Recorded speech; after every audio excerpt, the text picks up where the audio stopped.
Mayor Frey, I thought I would start with you because this moment in the reckoning around race policing, police brutality started in Minneapolis.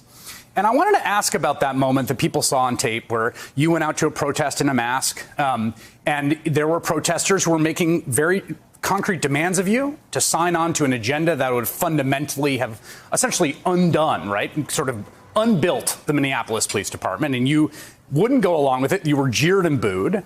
And I think there's a sense sometimes in these protests of a kind of which side are you on dynamic to you, to the other mayors here, right? You're a Democrat. I think you view yourself as a progressive. You're not Donald Trump, but you're administering a city and you're the boss of the police department. The protesters say, which side are you on? What is your answer to them? Mayors around the country, including myself, are on the side of massive structural change. And I think right now we need to be heeding the calls of George Floyd's family. And they said clearly that George Floyd is going to change the world.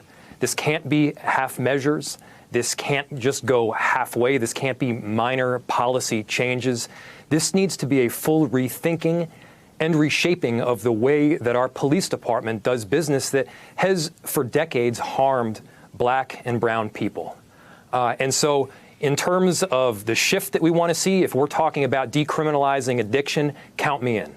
If we're talking about making sure that mechanisms like more affordable housing and health care are prepared and ready so that we don't have crime, count me in. If we're talking about being open to other strategies beyond policing, absolutely. Mental health co-responders, yes. Social workers, absolutely. But if we're talking about just abolishing all law enforcement, no.